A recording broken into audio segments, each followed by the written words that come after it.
Let's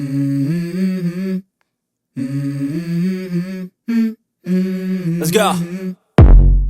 I wake up to a little bit of drool on my pillow, feel like it's gonna be a bad day. Yeah, I'm tired of shit, and the coffee ain't hit yet, damn, ain't that great. I don't wanna go to work, cause my boss is a jerk, and I'm not even that paid. I need a change in my life, cause I don't feel alive, and there's nothing that makes me happy. Hold my beer for a minute, I'm about to quit my job, cash in for a ticket. I'm going on a trip and I don't plan to visit. I'm gonna stay there till I feel like I'm winning, and this is just the beginning. I need a big change, help me feel like living. I need a big swing, home runs I'm hitting, and I'll never look back, moving on till I get it all. And we all got dreams, we all want things, but what you gonna do for it? How you gonna move for it? What you gonna be? And do you believe you can do anything? But what you gonna do for it? How you gonna move for it? What you gonna be? Even when you feel low, you can still go. Even when you feel slow, you can still go. Even when there's no hope, you can still go. I never answer to no, man, I still go. Go, go, go, go, go.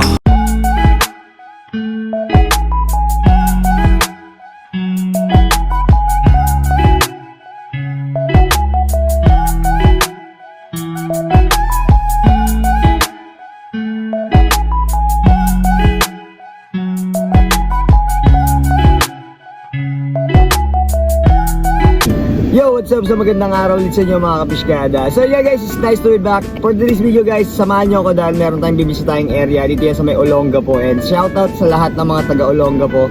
So babiyahe tayo ngayon papunta doon at i-check natin yung area nila ma'am dahil may nag-avail sa atin ng package para sa urban farm setup para sa crayfish farming. Ayan, so pakita ko sa inyo yung kanilang area at yung detalye na mangyayari mamaya. Sasamahan nyo ako guys. Let's go! I feel nauseous, believe me. Never had a lot of shit come easy. Had to work hard, struggle just to be me. Had to rise up just so they could see me. Did what I had to do just to feed me, and what was left over I put towards my dreaming. But the only thing in life that has meaning are the things you gotta work for, believe me. Take into your hands a plan, your own hands can land your own brand. And damn, I feel like no one takes accountability. They want the credibility, convincingly unwilling to put in the hours it takes to get some power. Don't be f***ing sour, take a cold shower. Scream until you're louder, work until you're prouder. And f*** all the doubters, they're just your downers. Alright guys, after ilang days, bumalik tayo dito sa area para set natin yung urban farm setup. At nakita nyo dito yung mga tanks. So kakababa lang namin lahat ng mga materyales, yung ating mga stand. So i-layout natin yung piping mamaya para dito sa ating centralized aeration. And then etong mga to is huhugasan natin. Etong mga to, yan, hugasan natin para bago natin sila ilagay at i-prepare, no? So goods na sila mamaya. Then kasama pa rin natin yung ating kumpare, then yung ating client, si Sir. Tapos dito mamaya isi-set up na natin. Lalagyan na rin natin ng tubig itong mga to, cycle na rin. So same dun sa mga ginagawa natin ng mga previous vlog, no, sa video natin sa urban farm setup. And then after noon ma-set up, seminar natin sila. Then update ko kayo mamaya kung ano yung kaganapan dito. After natin na ma-layout lahat ng mga gagawin and ma-prepare natin itong mga tanks na ilalagay natin dito. So by the way, nandito tayo sa Subic, sa Olongapo, no. So ito yung isa sa pinakamalayo na napuntahan na natin so far sa setup. Alright? So update ko kayo dito pagkatapos natin i-prepare. Let's go! Update tayo. So, ito na yung layout natin. Nakabili natin yung compressor, centralized piping, nakalagay na rin yung mga control valve, and then lahat ng tanks, naugasan na rin natin. Ayan. So, mamaya, i-set up na natin yung para sa aeration natin. Lagyan natin ng mga air hose. Then, ipipix natin lahat ng mga tanks and stand. Lalagyan natin ng mga PVC. Then, leak test. Lagyan natin ng water. Check natin yung mga tanks natin kung may mga leak, yung kada tank natin. So after nun, kung goods naman lahat, lagyan natin ng tubig and then diretso cycle na tayo. Alright, so ayan, nakapix na natin lahat. Konti na lang yung gagawin natin dito later. Then mamaya is ipipix na lang natin lahat. So all goods na yan. Next update natin, sir, eto na. So nilevel na natin yung ating mga tubig dito sa tank.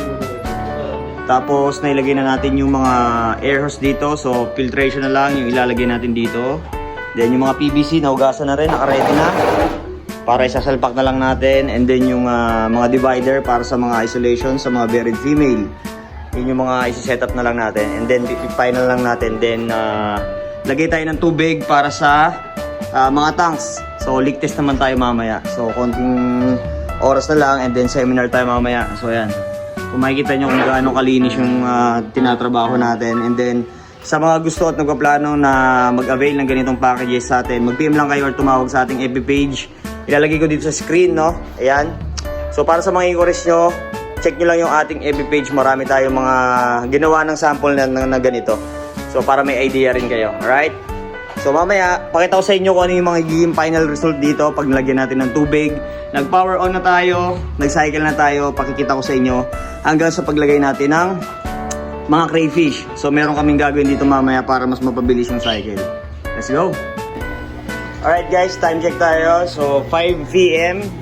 So eto na yung update natin dito sa ating urban farm setup dito sa Subic, sa Olongapo. And then nakikita nyo, cycle na, leak test na din lahat, chinek na natin.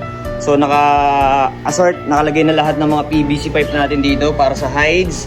Running na rin yung filtration, then centralization. Kita nyo naman, isang system lang, and then yung iba, running na rin lahat. Ayan. So ngayon, acclimate na lang natin dito yung ating mga freebies na crayfish para sa client natin. So andito sila. Eto, meron tayong mga pasobra dito. So bali 12 sets. And then ma-occupy yung dalawang metal rack natin dito. Ito para sa breeders rack natin, and then yung isolation tank para sa ating buried female, which is kapag may mga nag-egg dito natin sila isolate.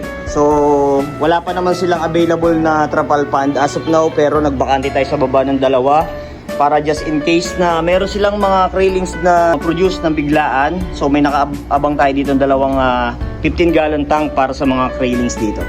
So ayan muna yung update. Then after nyan, pag-acclimate, is-seminar naman natin yung ating client para sa maintenance and kung paano mag-run yung ating system. Alright? Kasi parang tinapon nyo na rin yung good bacteria. Then mag-restart na naman kayo ng panibago. So gano'n lang naman po yun, no? And then yun, yung tubig talaga yung ingatan natin kasi dyan sila mag-strike, dyan sila pang matagalan sila. So yun na naman yung nagiging costing ng mortality. It's either water, sana mag-rest tayo mamaya ng mga feelings. Alam naman natin since glass, visible sila, madali silang makita, madali silang mamonitor. So kung sino yung mga bugis na dyan, mas madali natin makita at may transfer dito sa isolation tank. 2 hours later. Alright guys, ayan, katapos lang ang ating seminar. So eto, nakabang na yung mga i-release natin ng mga crayfish. So meron na tayong i-release dito na isa. Ayan, kung makikita nyo guys, ayan sila oh. Woo! Pakabait kayo sa bagat yung amo. Ayan na sila guys. So ito pa yung mga iba na i-release natin. Ito po, nagkakadarapa na sila. Yan pa yung iba. Ito pa, nakalubog na. Ayan oh. So ito pa yung iba. Yan, i-release na natin sila yun oh. Antay na sila makatakas. Yan, dito pa yung mga iba. Nakalubog na oh. Ito, lumubog na yung iba. Ayan. So acclimate na, i-release na lang natin yan guys dito sa ating urban farm setup. So yun, nagawa naman natin ng maayos yung ating trabaho dito. So hopefully mas maparami nila ma'am yung kanilang mabibreed mula dito sa mga dinala nating crayfish dito sa kanilang area dito sa Subic, no?